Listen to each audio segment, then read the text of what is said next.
Hey, ba-dum. Ladies and gentlemen, boys and girls of all ages, welcome to Stomp the Idiot. I am the huge one, aka the Idiot Dave Koco from DAVKOCO.com. We stream on Twitch sports games and watch parties for Impact Wrestling, New Japan, AEW, Noah, and DDT, and slowly but surely we're going to keep expanding on this YouTube channel and that Twitch channel. You can also find me on Twitter, Facebook, Instagram, and TikTok. And this is from Ray T from Houston, Texas, and he asked a really good question. I also saw it, I do believe, in a YouTube comment and a Facebook comment, and the question is pretty damn good. Will Okada or Naito be at Forbidden Door? And if not, will this show be a bust without them? I don't know if Okada and Naito will be there. Okada, I'm surprised they advertised him for the G1. Everything he says in Japanese is, I'm not going to be wrestling that long. He's about to have a kid. His wife is very successful. He is very successful. And in all Japanese interviews where he's, I guess, out of character or just speaking more freely, he always says, like, oh, this might be the last time you ever see me. I'm not going to be wrestling that long. Naito is very injured. His knees are pretty shot, and there's a lot of internet reports that he can't see out of one of his eyes. I don't know how much that is kayfabe, not, but if you've seen him and you're honest, you could definitely see that he is beat up and not himself. And so I don't think they'll be there. And it's getting closer and closer, and you think you would be advertising them earlier just because they're big names. And if not, will this show be a bust without them? And I gave the answer on the answer. I said, I think yes, but we've been trained to have lower standards to guard our expectations and enjoyment of the product. And he put LOL, and then I asked him if he thinks it was good. Go back. This is a dream scenario, but it not delivering. This is not Spider-Man Into the Spider-Verse, Spider-Man No Way Home. This isn't one of those great moments where everything comes together. There are great moments where stuff comes together, and then there's great moments where, hey, it didn't go as planned. But we live in a world where we have to be positive.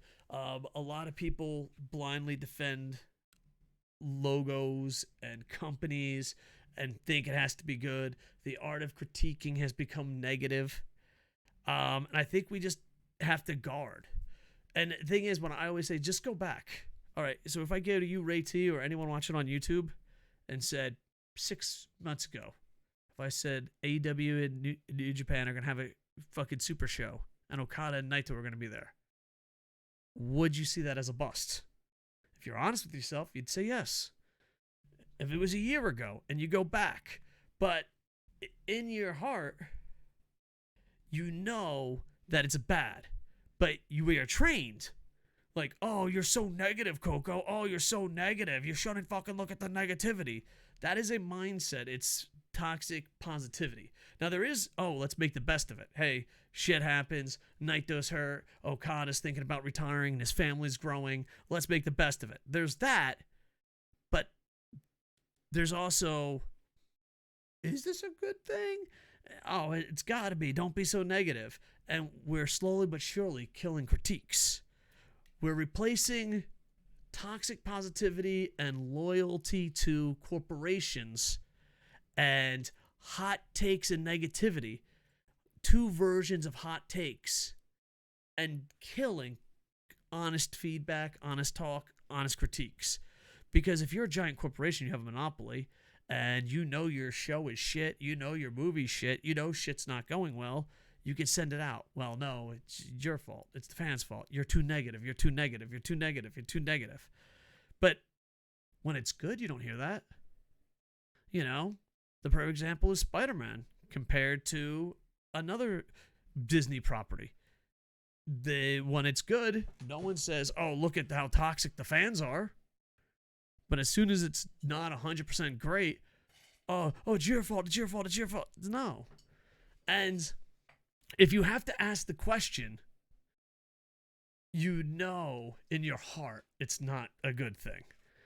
No one goes, "Hey man, Spider-Man No Way Home was, was it good? No, we fucking know it was. Goddamn knocked it out of the park. It was goddamn amazing." But then you go see Doctor Strange, you see the Eternals, and you're like, was this good? And then you're like, oh. Now, granted, you can't knock it out of the park all the time. But if you're asking a question, there's a part of you in your heart that you know it's negative. You know it's a bust without them. They can still do amazing things, and we'll hope for the best. But to me, the bigger thing is injuries happen.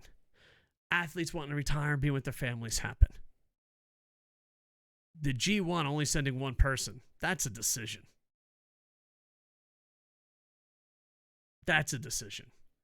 So I try to be more negative towards decisions than I do situations like this. So it would be cool if they showed up. It would be special if it would show up. But will they? I don't know. Maybe they're trying to do it as a last-second surge, but considering the ratings dropped and their pay-per-view was shaky at best and people are not really sure where the MJF shoot is going, that's going to be interesting. So, yeah. So, I hope that answers your question. I hope it's going to be a good show, but it's not going to be a perfect show. And at this point, I think that's what we have to go with. Anyway, guys, question in the comments. Will Okada and Naito be there? What's your opinion? And if not, do you consider this show a bust?